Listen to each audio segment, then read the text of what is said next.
You can see this isn't our lightest shot, but I wanted you to see firsthand what it looks like when I open my refrigerator right now. I have some milk that we use for coffee. I have something or other here, and I have some things from my dentist. I don't know what those are. It cost me $100 and I just threw them in there. And other than that, I have some an onion and a couple of limes. And in here I have the remains of some fruit debris. That's it. In my refrigerator, that's what I have. Up here I have a couple of things for the ice tray. That's it. This is what my refrigerator looks like. Now I want to show you my cabinet. We're going to walk right over here. I'm going to show you my cabinet. In my house, I sometimes have food up here on the area here. You can see I don't have any food here. I apparently have a vitamin C and I have some seeds, but there's no food. Up here, I have some condiments, some vinegar, some oil, and some mustard. And a couple assorted things up there. That's basically blank. Here's some emergency spaghetti. Here's some beans. Here's some top ramen. But mostly this is just for emergency in case. I wanted you to see firsthand. Whatever it is you think that I might have had, I don't have it. Other than a couple of soups up there, in case of inclement weather, which we had this week, some tea. This is some tea. That's what I have. So the food that you saw in the front room, we're going to go back to there, but the fruits and vegetables that I got is what I'm going to be eating today. Hello, my name is Tim, and welcome to the YouTube channel, Eat What I Eat, where older people are greedy for life and health in a good way. We're greedy in a good way. For more content just like this, wait a minute, no. Please comment below. Comment and tell us what you want. We have 2 subscribers right now. It's easy. Just go ahead and comment on what you want. Make this channel your own and grow with us. Your body, our bodies, are designed for health.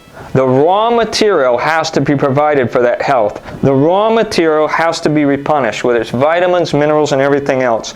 Now, this weekend, it was raining, so I watched a lot of YouTube. I watched a lot of YouTube on health.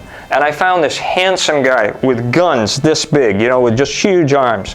And he was very, very healthy looking, millions of subscribers. And what he said was a very, very good point. He said, look, if you have a choice between really processed and not processed too much, that's good.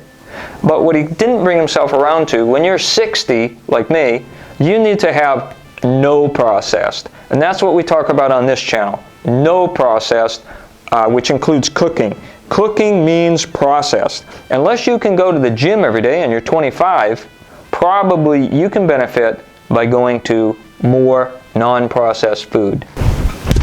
As I mentioned, on this weekend, I was watching a lot of YouTube, and I subscribe, for example, to a wonderful man. He has a lot of dad jokes. I love dad jokes. He's really funny. And what he did, he has about 1 million subscribers. What he did was he went ahead and said, look, I'm going to go ahead and eat everything that comes out of my garden. I'm going to eat, for as long as I can, everything 100% unprocessed from my garden.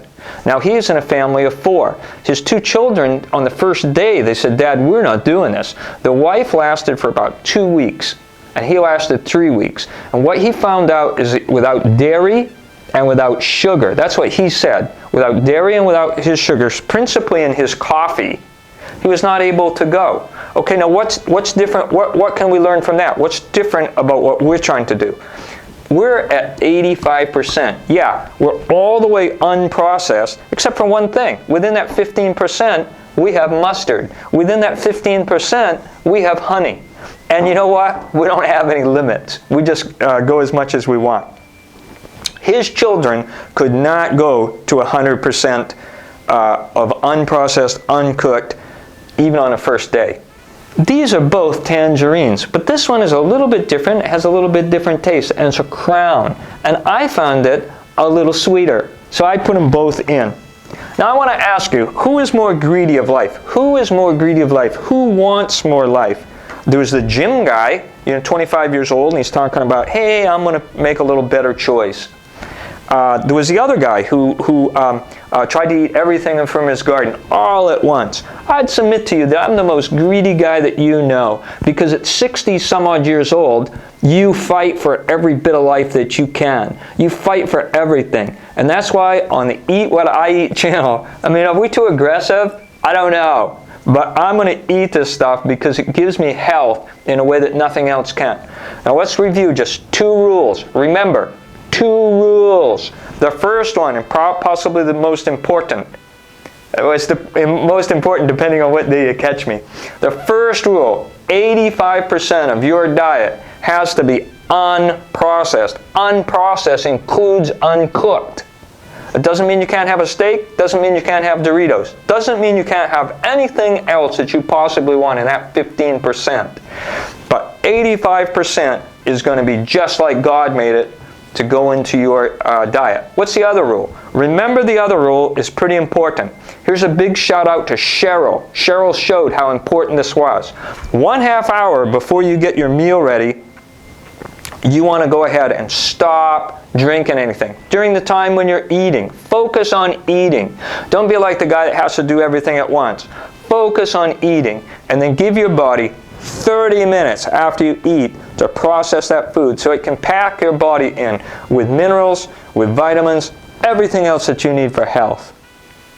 So this is the results of our labor. This is the results of just chopping up those vegetables, putting in some nuts, and getting ready to go.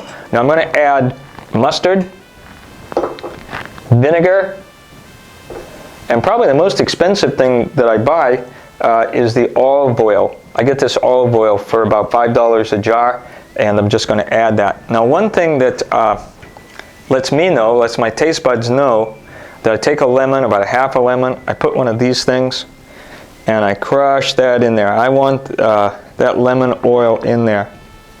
Now a lot of people ask, lemon oil, isn't that acidic? How come you're combining that with your vegetables? Lemon oil, isn't that acidic? How come you're combining that with your vegetables? I don't know why, but fruit has its own situation, its own separate situations, and it doesn't get affected the way that water or other products do. Isn't that a great looking salad? That's enough for me and my sound engineer, but if I get hungry, I'm going to have another one. Make this channel yours. Make this channel ours. Comment below and be sure and subscribe. And then, of course, ring the bell for more notifications for the content that you want. Thank you.